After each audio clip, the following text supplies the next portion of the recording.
आज का हमारा लेक्चर है चैप्टर नंबर 4 जो कि वायरस पे है। हम देखेंगे कि वायरस जो है वो बैक्टीरिया से बड़ा साइज में कि छोटा है, वो हम देखेंगे आज।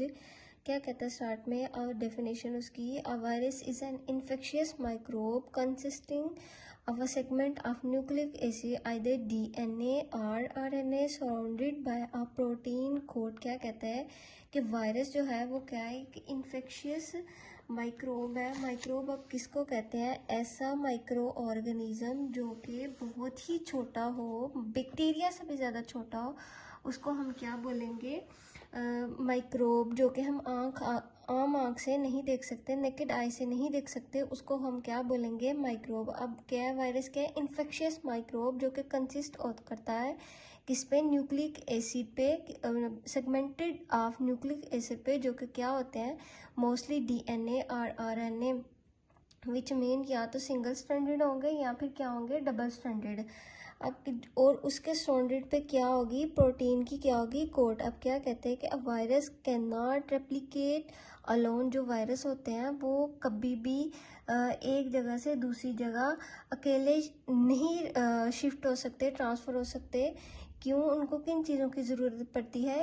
Instead it must infect cell and use component of the whole cell to make copies of itself, which means के वो अपनी बॉडी को रिप्रोड्यूस करने के लिए, रेप्लिकेट करने के लिए, ट्रांसफ़र करने के लिए वो किसी भी होस्ट सेल को क्या करता है?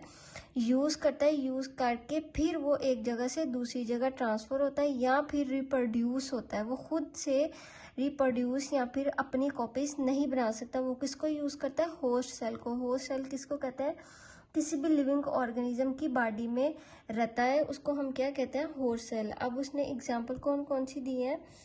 मीजल्स की, रुबेला की, चिकन पॉक्स, उसको शिंगल्स भी कहा जाता है, रोजेला की, smallpox, fifth disease chikungunya virus infection. अब मीजल्स किसे कहते हैं? मीजल जो होता है वो खसरे को कहते हैं। ये भी वायरस की वजह से जो है वो आपकी बॉडी में काज होता है, मीजल। अब जो रुबेला है, वो रुबेला जो वो भी एक मीजल की ही टाइप है, लेकिन वो कौन सा वायरस है? ये जर्मन वायरस है। ये विद इन 3 to 4 जो है वो ठीक हो जाता है। मोस्टली जो है वो बच्चों में पाया जाता है। उसके बाद उसने तीसरी एग्जांपल किसकी दी? चिकन पॉक्स की। चिकन पॉक्स क्या होता है? चिकन पॉक्स ना वो आपकी बॉडी में जो है वो पानी वाले दाने निकलना शुरू हो जाते हैं, उसको हम क्या कहते हैं? Chicken pox. चिकन पॉक्स भी जो है वो इसकी वायरसेस की वजह से बॉडी में क्या करता है? काज करता है। अब जो रोजेला होता है, ये रोजेला भी वायरसेस की वजह से काज करता है आपकी बॉडी में। इसमें क्या होता है? ये भी मोस्टली जो है वो चिल्ड्रंस में पाया जाता है। इसमें ना आपकी बच्चों की जो बॉडी होती है ना, उस पर सुर्ख रंग के जो क्या बनना शुरू हो जाता है? दाने, और उन पे ना बहुत ज़्यादा इचिंग स्टार्ट हो जाती है।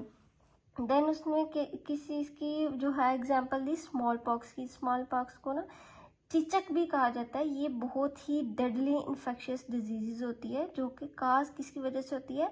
वायरोला जो वायरस होता है एक, उसकी वजह से जो है ये आपकी बॉडी में काज होती है डिजीज। एंड देन जो है वो 6th क्या है? Fifth disease. फिफ्थ डिजीज उसको कहते हैं जो कि छूत की बीमारी होती है। ये आपकी बॉडी पे ना सुर्ख रंग के मोस्टली जो है वो चिक्स पे जो है वो रेड कलर के निशानात बनना शुरू हो जाते हैं, जिसकी वजह से इसको स्लैब चिक सिंड्रोम भी कहा जाता है। उसके बाद है last one, chikungunya virus infection. ये जो है मोस्टली जो है वो मॉस्किटोज के, मच्छर के काटने की वजह से होते हैं। इससे क्या हो जाता है? आपकी बॉडी में फीवर हो जाता है बहुत ज़्यादा, और क्या होना शुरू हो जाती है? जॉइंट में पेन होना शुरू हो जाती है इस वायरस की वजह से। अब क्या कहते हैं? Virus is a Latin word meaning poison. के जो वायरस है वो लतीनी ज़बान से निकला है, जिसके मानी है पॉइजन। किसको कहते हैं? जहर को।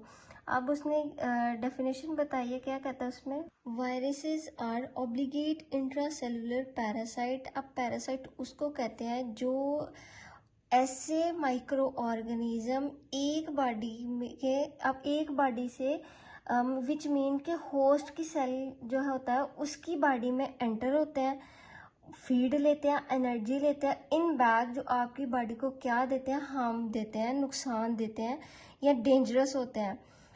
और उसके बाद क्या कहते हैं कि जो वायरसेस होते हैं वो क्या होते हैं? Obligate intracellular parasite. Obligate intracellular parasite उसको कहते हैं जो किसी भी लिविंग होस्ट की बॉडी में क्या करते हैं, रहते हैं और उसके बाद रिप्रोड्यूस होता है, उसको क्या कहते हैं, ऑब्लिगेट इंट्रासेलुलर पैरासाइट। अब क्या कहते हैं कि viruses are obligate intracellular parasite. Viruses क्या है कि जो ऑब्लिगेट इंट्रासेलुलर पैरासाइट है, which mean that they replicate only once inside a living host cell.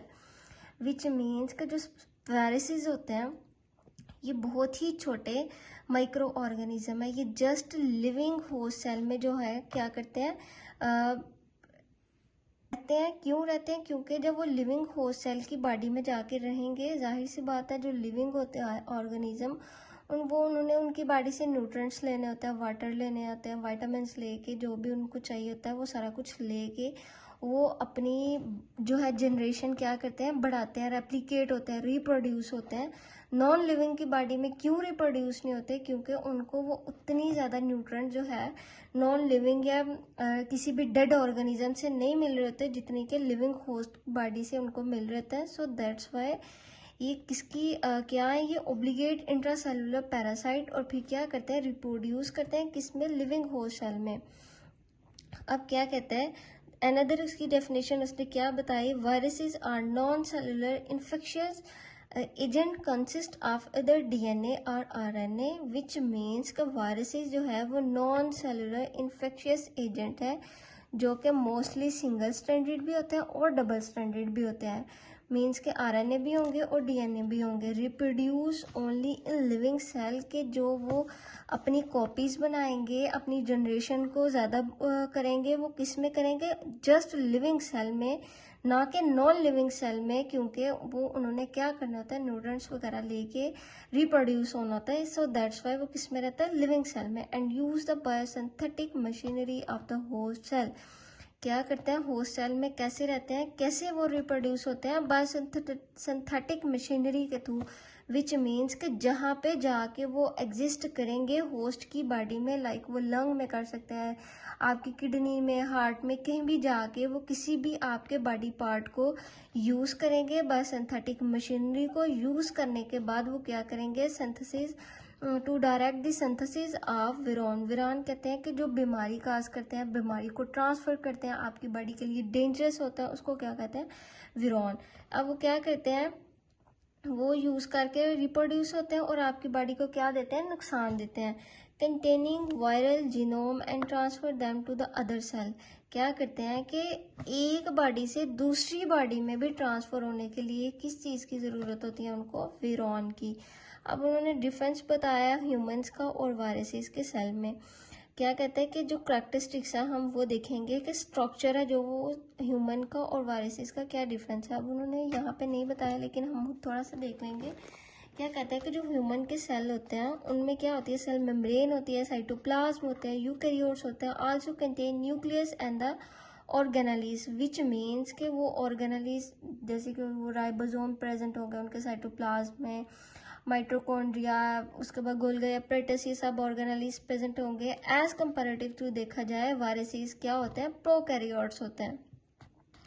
And then reproduction. अब वो कहते हैं कि रिप्रोडक्शन जो है वो ह्यूमंस में या तो सेक्सुअली होंगे या फिर एसेक्सुअली। एसेक्सुअली मीन्स कि वो बडिंग टाइप, वो हम फार्माकोलॉजी में पढ़ेंगे कि वो कैसे होते हैं, और हम मोस्टली यहाँ पे ह्यूमंस किससे होते हैं, सेक्सुअली। और जबकि जो वायरसेस होते हैं वो जस्ट एसेक्सुअली ही रिप्रोड्यूस होते हैं। जेनेटिक कोड जो है इनका ह्यूमंस का क्या होता है, डीएनए। एज कंपेरेटिव देखा जाए वायरसेस या तो डीएनए होगा या फिर आरएनए होंगे, दोनों स्टैंडर्ड में से किसी एक स्टैंडर्ड जो है वो वायरस का होगा। ग्रोथ एंड द डेवलपमेंट, जो ह्यूमंस होते हैं वो क्या होते हैं, मल्टी सेलुलर होते हैं organism. Cell increase in number and differentiate. As comparative देखा जाए वायरस वो क्या होता है, यूनिसेलर, जो कि सिंगल सेल पे कंसिस्ट होते हैं। ऑब्टेन एंड यूज एनर्जी, ये यूज़ करते हैं, जबकि वायरसेस नहीं करते। रिस्पॉन्ड टू इन्वायरमेंट, ये रिस्पॉन्स देते हैं, एज कंपेरेटिव ये नहीं देते। चेंज ओवर टाइम, ये अपने टाइम को चेंज कर सकते हैं जबकि ये नहीं चेंज कर सकते। की थोड़ी सी हिस्ट्री के बारे में पढ़ते हैं कि ये जो वायरस है ये कब मतलब पता चला, कैसे पता चला, किस साइंटिस्ट ने किया, वो हम देखते हैं। क्या कहते हैं कि इन द लेट 1800 but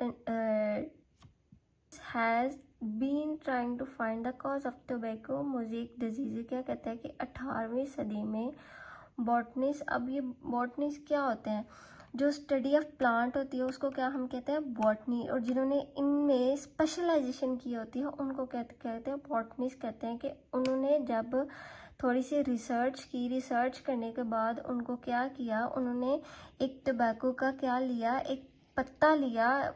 पत्ता लेने के बाद उन्होंने ये देखा कि ये वाइट पार्ट नज़र आ रहा है, ये जो पाउडरी फॉर्म है, इसके ऊपर माइक्रो ऑर्गेनिज्म है, वो क्या है, वो किस वजह से ये जो टोबैको का पत्ता है वो वाइट हो रहा है, पाउडरी फॉर्म में हो रहा है, क्यों हो रहा है, किस वजह से हो रहा है।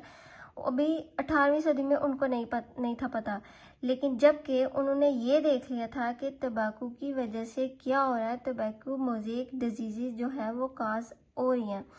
उसके बाद इन 1892 डी का नाम का जो एक साइंटिस्ट था वो आया, उसने क्या किया, try to filter the sap of infected tobacco plants. उसने क्या किया कि तंबाकू के प्लांट से एक पत्ता लिया इन्फेक्टेड, जो जिसके ऊपर ये पाउडरी फॉर्म था, वो मटेरियल था, सैप कहते हैं किसी भी ये तंबाकू का एक पत्ता है, इसके ऊपर जो वाइट वाइट पार्ट है, जो पाउडर फॉर्म है या वाइट पोर्शन, जो ख़राब पोर्शन होगा उसको हम क्या बोलेंगे, सैप। वो जब उसने एक पत्ता लिया, उसको क्या किया, रिमूव किया प्लांट से, और उसने उसको फिल्टर करके जब उसने इसको ऑब्जर्व किया, इसके बारे में थोड़ी सी रिसर्च की, तो उसने क्या देखा कि बैक्टीरिया से भी एक छोटा माइक्रो ऑर्गेनिज्म है जो कि इस पत्ते को क्या कर रहा है, इन्फेक्टेड कर रहा है। वो क्या है, वायरस, जो कि बैक्टीरिया से भी क्या है, छोटा। अब ज़रूरी नहीं है कि जो ये टोबैको का पत्ता है जो वो डिजीज़ काज कर रहा है, इससे हम मोस्टली मेडिसिन भी बनाते हैं, ये सब जो है हम फार्माकोलॉजी में पढ़ेंगे। एंड देन इसकी शेप्स हैं, कुछ जो वायरसेस हैं उनकी डिफरेंट शेप्स होती है, 3 तरह की शेप्स होती है, वो हम देखते हैं कौन कौन सी होती है। सबसे पहले क्या कहते हैं, वायरसेस में appear in several shapes. First जो उसने बताई है वो कौन सी है, हेलिक्स। क्या कहता है कि the helix is a tightly wound coil resembling a corkscrew और स्प्रिंग। कि जो हेलिक्स है बैक्टीरिया की एक टाइप, जो हेलिक्स है वो कौन सी शेप में है, कॉयल शेप में, स्प्रिंग की तरह की है। उसको वो कौन सा वायरसेस है, हेलिक्स, वो जो है उसकी ये शेप है, वो हेलिक्स जो है वो उसमें क्या प्रेजेंट होगा, वायरस प्रेजेंट होगा। अब जो है क्या कहते हैं कि वायरसेस ऑफ रेबिस, रेबिस कहते हैं कि जो कुत्ते की काटने की वजह से बीमारी पैदा होती है उसको हम क्या कहते हैं, रेबिस। अब क्या कहता है कि viruses of rabies and tobacco mosaic viruses have helical symmetry, symmetry कहते हैं शेप को। क्या कहता है कि कुत्ते के काटने की वजह से डॉग बाइट जो है, और टोबैको मोज़ेक वायरसेस के बारे में जब इन डिजीज़ को देखा गया, तो इन डिजीज़ को जब रिसर्च किया गया, अंडर द माइक्रोस्कोप देखा गया, तो उनके अंदर कौन सा बैक्टीरिया वायरस था, हेलिक्स वायरस था, जो कि कॉइल की शेप में, स्प्रिंग की शेप में प्रेजेंट था। इन दोनों की जो वायरसेस है उनका जो स्ट्रक्चर है वो सेम है, हेलिक्स। अब जी है नेक्स्ट शेप हमारे पास क्या आ जाती है, आइकोसाहेड्रॉन। अब क्या कहता है इसमें कि ये किस शेप की होती है, a polyhedron with 20 triangular faces and 12 corner. क्या कहता है कि ये जस्ट लाइक डायमंड की शेप की तरह होती है, कि जिसको हर एंगल से देखा जाए वो सेम ही नज़र आएगी। सेम इसी तरह जो इसकी आइकोसाहेड्रॉन की शेप होती है वो कैसी होती है, 20 ट्रायंगुलर फेसेस, विच मीन्स कि आप इसको किसी भी शेप से इधर उधर करके देखेंगे तो आपको सेम शेप ही नज़र आएगी। लाइक ये देखें, इधर से ट्रायंगल होगी, इधर से ट्रायंगल, इधर से आप इसको देखेंगे तो आपको 20 जो है ट्रायंगुलर फेस नज़र आएंगे, और उसके कितने कॉर्नर होंगे, 20।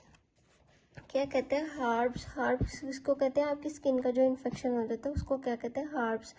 लाइक रैशेस वगैरह, रेडनेस वगैरह होना शुरू हो जाती है। Herbs simplex and polio viruses has आइकोसाहेड्रल symmetry. कहता है कि जब हम इन दो बीमारियों को देखेंगे तो आपको इन इस शेप जैसा जो है वायरस नज़र आएगा इन दोनों बीमारियों में। सेम जो है वायरस ये वाला प्रेजेंट होगा, जो कि जिसके 20 जो है ट्रायंगुलर फेसेस होंगे और 12 क्या होंगे, कॉर्नर्स होंगे।